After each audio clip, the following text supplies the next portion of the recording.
జీవితాంతం మిమ్మల్ని ఇష్టపడతా. మీ నిజాయితీ నచ్చింది. మీ దగ్గర మా బాస్ క్వాలిటీస్ చాలా ఉన్నాయి. మీ నిజాయితీ నచ్చింది.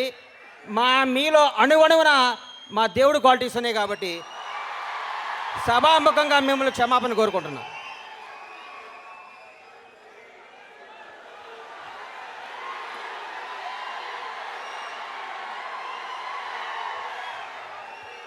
ఏం మాట్లాడమంటారు బాస్ గురించి? ఎన్నిసార్లు చెప్పమంటారు?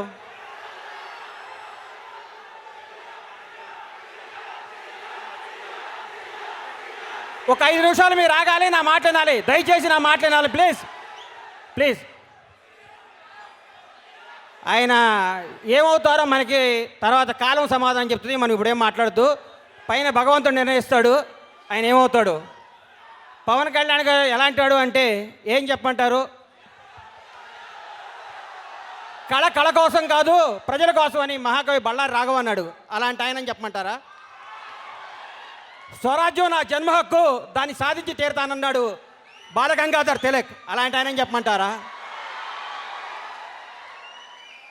ఆయన ఏదో అంటున్నారు, కులం యొక్క పునాదులపై ఒక జాతిని కానీ ఒక నీతిని కానీ నిర్మించలేమన్నాడు భారతరత్న అంబేద్కర్. అలాంటి ఆయన చెప్పమంటారా?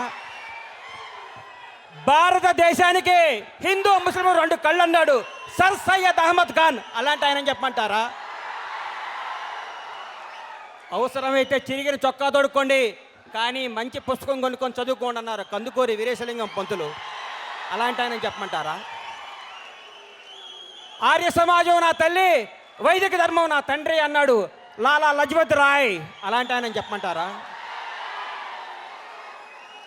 బ్రిటిషర్ల పింఛను పొందుతున్న రాజులు నవాబులు జాబితాలో బతకడం కంటే ఒక వీర సైనికుడిగా మరణించడం మేలు అన్నాడు టిప్పు సుల్తాన్. అలాంటి ఆయన చెప్పమంటారా? బెంగాల్ విభజన దినం, బ్రిటిష్ సామ్రాజ్యాన్ని పతన దినం అన్నాడు మహాత్మా గాంధీ. అలాంటి ఆయన చెప్పమంటారా? నాకు రక్తాన్ని ఇవ్వండి మీకు స్వాతంత్రం తెచ్చిస్తానన్నాడు సుభాష్ చంద్రబోస్. అలాంటి ఆయన చెప్పమంటారా? ఇంక్విలాబ్ జిందాబాద్ అన్న భగత్ సింగ్ మళ్ళీ పుట్టాడని చెప్పమంటారా? ఏమని చెప్పమంటారు సార్? మనకి చెప్పటాలు లేవు, ఆయన చెప్పింది చేయటమే. నాకు ఈరోజు ఎంత ఆనందంగా ఉందంటే రవిప్రకాష్ గారు కళ్ళుల్లో కళ్ళు పెట్టి మాట్లాడుతుంటే ఈయనేంట్రా జనాన్ని టార్చర్ పెడతాడు అనుకునేవాడు, ఈయనేంట్రా అనుకునేవాడిని. ఆయన హీరో గారి గురించి మాట్లాడుతుంటే నా బెడ్ బాయిల్ అయిపోయింది, రక్తం తన్నుకొచ్చింది. నా బీపీ చెక్ చేస్తే 160 180 ఉంటుంది ఇప్పుడు.